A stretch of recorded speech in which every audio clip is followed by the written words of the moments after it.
I get to travel a lot with my job. This is a small town called Cardigan. It's on the west coast of Wales. It's about a 3-hour drive outside of Cardiff. It's right on the western coast of Wales. It's a small little surfing town. About 4,000 people live here. About 10 years ago, this town's biggest employer was a manufacturing plant. They made jeans. They had about 400 people employed, and like a lot of manufacturing back then, they got themselves into a situation where they had one customer, one big customer. That customer decided to move jobs east for cheaper manufacturing, and that was 400 jobs gone. 400 jobs gone in a town of 4,000 people is absolute devastation. And in my role and in our company, the reality is we often hear technology can destroy jobs. And at times, that can be true. These jobs moved east because of technology, advances in shipping, supply chain, distribution. But equally in my job, I often see that technology can enable jobs, can help business grow, and can connect businesses with customers all over the world. And I often get asked, what are the major trends that we see that can help businesses and SMEs grow, employ more people? And I'd like to talk about that. But before I do, I just want to touch on our responsibility. I'm very conscious that over the last 3 months, Facebook has been in the news a lot, and for all the wrong reasons. Some of you are users of our services, and if you're not, invariably you know people who are. As Mark has said, if we can't protect your data, we do not deserve to serve you. We're incredibly focused in our company at ensuring that we put in place the right practices to get it right, and I think we will. When I get asked what are the major trends for SMEs, my answer is still the same. It is all about mobile, and on mobile and everything it enables. Ericsson forecasts by 2021, there'll be over 6 billion people on the internet, and 2 in 3 will be on a smartphone. It is phenomenal no matter where you go in the world, whether it's third world, developing, or development markets, how many people have a smartphone. And it is on that mobile phone that everything is being enabled. And I'll talk about some of the big trends that we see on the phone. Big question is, what are people doing on the phone? More than anything else, they are watching, creating, and consuming video. It is forecasted that 80% of the entire global internet traffic by 2021 will be driven by video. Any entrepreneur, large or small, doesn't need to be told twice about the possibilities and advantages of video. If a picture paints 1,000 words for your product, service, or destination, the reality is video does a much better job. Our appetite to do business online is growing at exponential rates. eMarketer forecasts that at least 50% of the global people connected by 2021 will do business online. Already in mature markets like Germany, that's already at 80%. Our appetite to buy products, discover products, services, destinations of all types is increasing exponentially online. And we see that in every single market, here and all around the world. And tomorrow becomes today incredibly fast, right? I, like you, went to a lot of these conferences, and 2020, like 2 years ago, used to sound like a long way away. But already today, there's 3.5 billion people on the internet. The majority of that has been driven by a smartphone. And that is and presents a great opportunity for businesses here in this country to reach people anywhere in the world. And we see that on our family of apps too. Today, over 100 million hours of video will be watched across our family of apps. There'll be 1.6 billion people connected to small businesses. And every month, over 2 billion messages will be sent between businesses and consumers all over the world, where consumers and businesses are doing exactly what they're designed to do, which is doing business. And that is happening across our family of apps: Facebook, Instagram, WhatsApp, Messenger.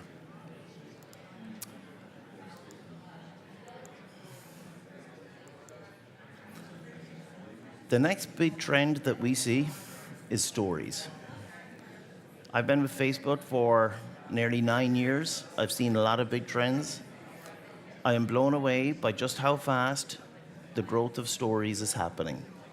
Stories is how consumers are changing how they're communicating on the mobile phone. And it's not just us that say it. Forbes just released a report where they said that 94% of all video is shot in a vertical format. And if you think about that and just think how different that is compared to how TV ads and content has historically been produced. People always hold their phone vertically. People like to create a story. Consumers are changing how they communicate on the mobile phone.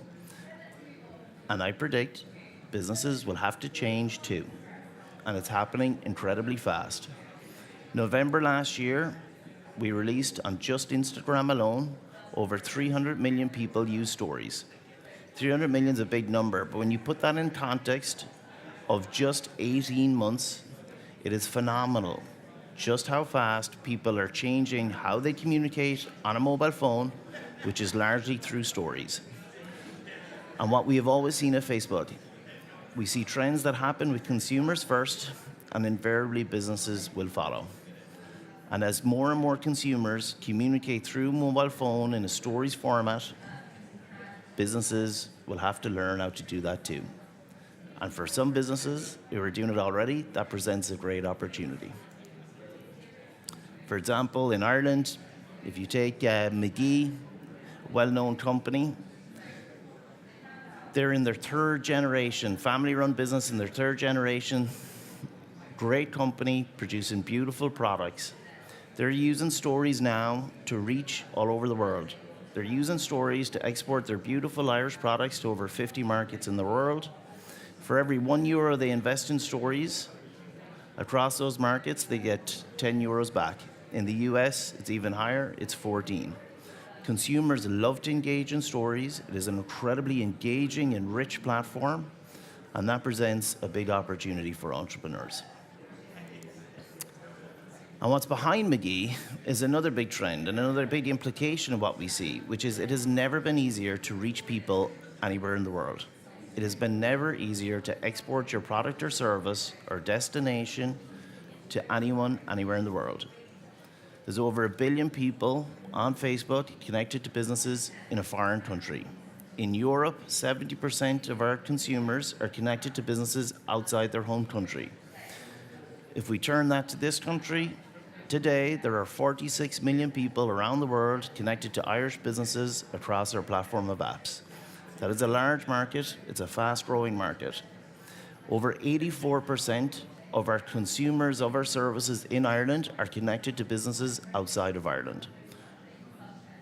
Growing internationally used to be all around access to physical labor, capital, and distribution. Now, it's primarily about knowledge. It can be done in a bedroom or in a company, and you can reach people anywhere in the world.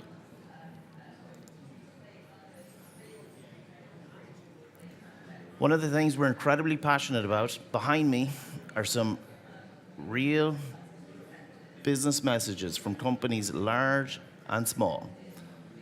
We are passionate about making sure that the tools and capabilities we build are available to businesses of any size. Some of these messages are from some of the largest companies in the world with huge reserves of capital and cash and expertise. Think companies like Unilever and Coca-Cola. Every one of those capabilities that are now available to the biggest marketers and biggest companies in the world are now available to a sole trader.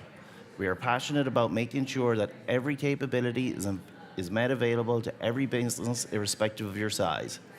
And that's what's driving the great adoption in our platform around SMEs. For example, if you take Kerrigan Butchers, Brendan started this business. He started as a butcher when he was 15. He opened up this business in 1973. They're now using stories on our platforms to export meat outside of Ireland. They're packaging up healthy products that are quick to cook, easy to serve, reaching customers outside of Ireland. We were chatting to him recently. He's now just not hiring butchers. He's hiring 2 digital marketers to continue to help him invest in these platforms, grow and sell meat on his craft, and grow his company. And he's using the exact same stories format that we see some of the largest brands in the world using. So, if you're a business owner, some of you may be thinking, is there things I need to do differently to avail of the mobile economy? For some of you, the answer might be yes. For others, you may be doing this already. But in my travels, I see 3 things that entrepreneurs who are growing incredibly fast, employing more people and growing their companies do very well. 1, they focus on the skills that they need for the mobile economy. I left college over 20 years ago. My first job was as a sales rep. Sales back then was essentially around 2 big skills. You had sales reps in a car with a mobile phone, and I had a contact center back at base for taking the orders. Arguably, the sales team of today is different.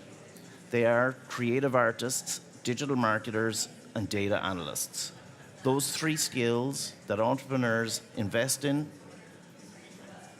can grow companies exponentially.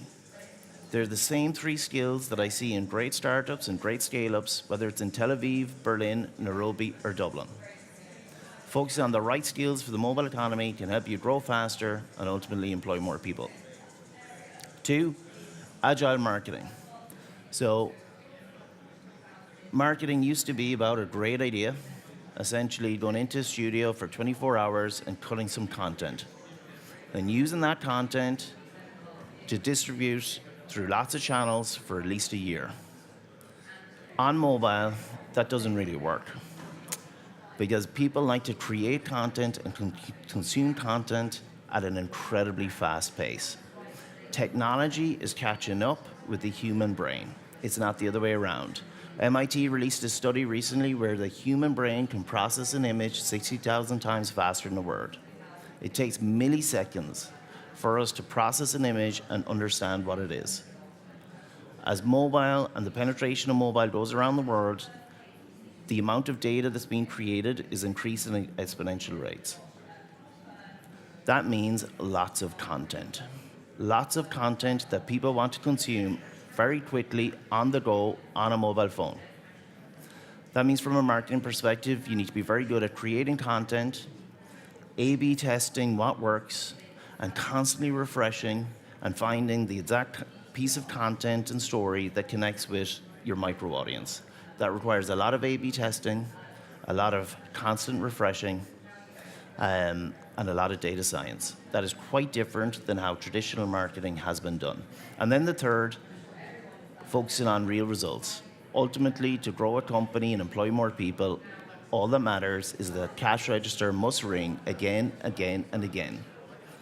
The clients that I see and I work with don't have too much patience for proxy marketing metrics. At the end of the day, investing cash or paying for someone's salary must generate a return. The return is ultimately the sale and the ability to grow a company, reach new customers, so that companies can grow and employ more people. So to finish, I'll return to Cardigan. Roll on, 10 years later, David and Claire Hyatt decided to move home from London and reinvigorate that town's heritage in manufacturing denim. They're building a global brand from Cardigan. The margin that they save in distribution and marketing is the same margin that they can now reinvest and hire people from Cardigan to hand make denim. They're exporting those jeans all over the world. 30% of their sales come from outside Great Britain. 99% of their customers are not in Cardigan. These are handmade denim. They charge a premium price. When I first met David, they were employing 18 people. He told me the backdrop to this story.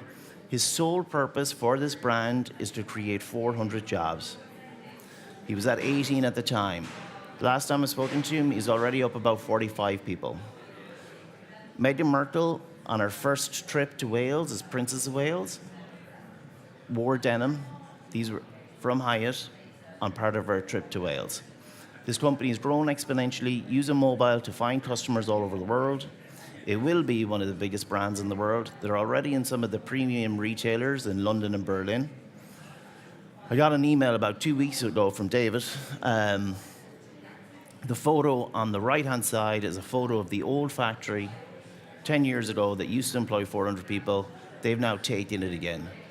The last time I was there, I visited his factory. It was really cool. They're now moving their factory into a 3,000 square foot facility on target and on plan to create 400 jobs, manufacturing denim, building a global brand from a very small town on the west coast of Wales, reaching customers all over the world. Thanks for listening and enjoy the rest of your conference.